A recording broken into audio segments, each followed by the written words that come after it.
Hey y'all, this is Mir Moyo. Welcome back to the Brazen Goddess. On this channel, we are talking self-growth, mental, physical, spiritual fitness, and we're also talking my beauty, femininity journey, okay? So in this video, I want to just kind of show y'all my Braidlocs update. I got them done on December 3rd, the first time I got them installed. I got them redone about a week and a half later, just in the back. And then y'all, after I redid almost every lock on my head. So we're just gonna say now today is January, I want to say 11th. So I'm about 1 month post installation. Okay, let's just say that. So this side are looking still, very much so like braids, which is to be expected. Super full. I have gotten so many compliments on just the fullness and everything, and I'm loving the ease of like the fullness. I didn't know I would get so much fullness from the amount of braids that I have. So let's talk about that too. My number has changed from installation. When I first got them done, I had 200 and I want to say like 25 or 50. I counted. So just to go back to the first video, I think it was like between 225 and 250. Okay. When I got them redone, I had about 270. Now I have 361. So like I said, I have went in and redid so many of them and split some of them into two or three just because they were big, and I was like, with the fullness that I want and the fullness that my natural loose hair has, I want to modify this number and have more so that it still looks full when they are mature. So I went in and split a lot of them. So that's kind of that story. Okay. And then yeah, that's pretty much it when it comes to what they're doing right now.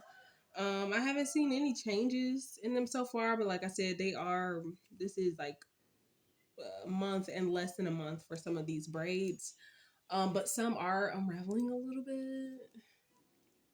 The ones, especially the ones that had twists at the end, like you can kind of see they're unraveling a bit. It's not annoying. It's not an annoying amount. But a lot of these do have twists at the end, which I think is okay because I know that eventually that will probably look more like a lock faster. So let's get into the pros and cons of braid locks, and also I want to talk about my wash routine because I've washed my hair like 3 or 4 times in the last month. They told me wait a month before I wash my hair to 6 weeks, and I did not, and I will not because my scalp needs to be washed. So I have been braiding, haven't been banding, but I have been braiding my hair because I still want it to swell. They are braids, so since they have less of a chance to swell, I've been braiding, but I haven't been banding, and I haven't been braiding very tightly. So that's it. I've been doing braid outs. This is a braid out. Now we got that out of the way. Let's get to the pros and cons of braid locks because I feel like I've had them for long enough to be able to tell you, like, don't mind my kids, to be able to tell you, like, what are some of the good things that I've noticed and then what are some of the bad things that I've noticed.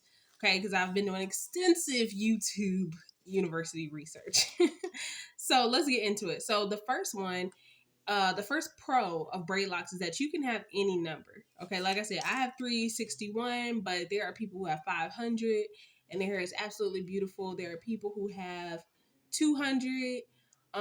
One girl I used to watch on YouTube when I was a teenager, Pretty Dimples 01, she had something like 198 or something like that. She had like around that amount. Her hair was beautiful. So I think you can have beautiful braid locks at any number, and that is definitely a pro. It keeps a compact lock. So you can see, like, if I have twist, they're swelling. Like, they're gonna constantly be swelling and the size will look different until they like finally mature and compact. So they're gonna swell a lot, they're gonna shrink a lot. With the braid locks, I feel like I've definitely, my hair is definitely down here if I stretch it, but like I feel like the amount of shrinkage that I got was was okay. It was doable. Especially just with this being the first month, I haven't had any like serious problems, or I should say I haven't had enough shrinkage to be irritated by it at all. even though most of these have twists at the end. So that's a great one. And it keeps a very nice compact lock from beginning to end. So I'm not having a lot of hair marrying with other twists or anything that would cause me to have to re-tighten more often. So that's definitely a plus for me because I don't have a lot of time and I don't know if I'm going to do it myself or I'm going to go back to the same place. One another good thing is that some people do not braid and band at all. They just wash their hair like this. They might do a braid out after, or they might just let it shrink and they just go on about their business. And that is hair freedom, boo. Okay. And usually when I wear my mini braids, how I used to just wear them, like y'all know I wear mini braids all the time. I didn't do anything special in the shower. I wanted them to unravel because I like that look. So with me trying to keep them from unraveling, I have been braiding and banding, but I'm sure I probably, I don't know. I don't know how long I'll have to do it because I have braids. But I do want y'all to tell me in the comments if you have braid locks, how long did you wait before stopping braiding and banding, or did you ever braid and band? Okay. They're great for my texture of hair. So I know with my texture, every time I had mini twists, my ends would be chewed up because it just didn't hold my hair compact enough and it would start to marry, pull, and then break. And then also mini twists will always unravel. I mean, almost all the way to the scalp. If I washed them or, sprayed them a lot and didn't braid them up, like they were unraveling. So for me, having my locks started with braids, it's been great because, like I said, I can keep a pretty compact lock and I'm not constantly twisting. Like I haven't redone any ends pretty much except for just these around the edges. So, that's been great for me. Um, they don't unravel as much was the next one. Braid locks are not going to unravel as much as twist for me. So that's always great. And then also it was pretty cheap. So for me here in Tanzania though, I'm in Africa. So just for y'all to know, I moved here last year. So the prices are going to be different, of course, than in the US, but I paid 100,000 for this. And I didn't have to pay them again when they redid the back. I just tipped them. So to pay 100,000 is like $45 or so, maybe even less.